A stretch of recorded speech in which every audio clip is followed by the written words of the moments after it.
Hitting the roof as we hit against that debt ceiling. He's actually furious at Republicans holding our nation's good credit rating hostage to what he calls political brinkmanship on the whole debt issue.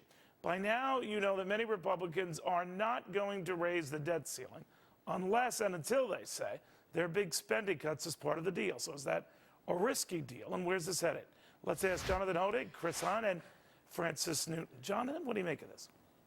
Neil, this isn't a question of philosophy. This is solvency, okay? We're talking about $4 billion day after day after day being added to the national debt, trillions of dollars in unfunded liabilities. I'm sorry, what's risky is to keep spending. I mean, my God, Visa would have cut us off long time ago. So I'm glad to see at least some in Washington getting serious about making the cuts to keep us from becoming the next Greece, the next France, the next Portugal. Jonathan, this is not a credit card that you could just cut up. This is our national economy. In fact, the world economy is based on the dollar. We can't play games with it, and I'm glad that the speaker said he won't. He wants to see cuts. I think Democrats want to see cuts, but this is too important to let partisan politics and Tea Party rankering calm it down. We have to act. This was a ministerial act until recently, and now we have to just do it. You say, right. But you say that people want cuts, but yet you've got Harry Reid saying that Medicare, Social Security are just fine. So they say they want cuts, but their actions don't fit their words. And by the way, Chris, love you dearly, but it was President Obama as a senator who voted against raising. Well, there's a very big difference between governing and being in the minority. Oh, okay. And John Boehner figured that out this week, which is great. And I'm really happy Francis, that he did. what do you think of that? I mean, I think one thing I've noticed is 70-odd times we keep raising the debt ceiling. We keep repeating the same sins. We're in this deep doo-doo because we keep doing this, right? Now, whatever we do, we cannot do anything severe. Now, we have to look at the mathematical implications of monetary policy.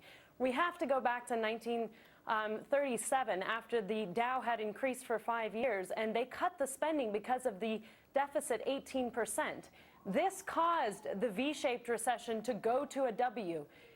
Personal income dropped by 15% and manufacturing dropped by 40%. This caused a liquidity crisis, and the money supply shrunk.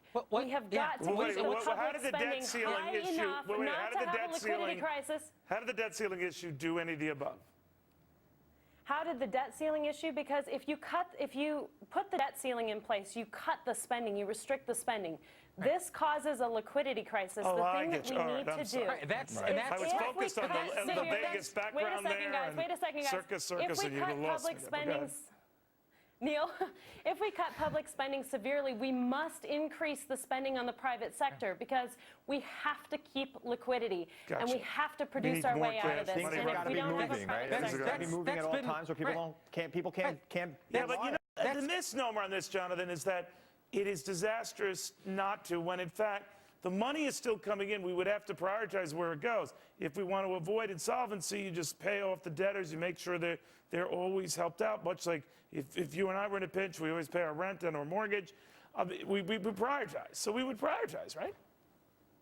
Well, they need to start prioritizing something, Neil, but, you know, many seem reluctant to make any substantial cuts. A few $100 million around the edges. What needs to be cut are the proverbial 800-pound gorillas, the entitlement programs that keep growing. Now, I know many on the left believe that government spending creates wealth, but take a look at Europe, for example, Neil. Since they began that austerity program in the last couple of months, the value of the currency has risen, the value of their stock markets have soared, so it's not necessarily true that government spending is what creates the wealth that everyone wants. We do have to prioritize, Jonathan. You're right there, but we got to include everything. They have tough roads ahead.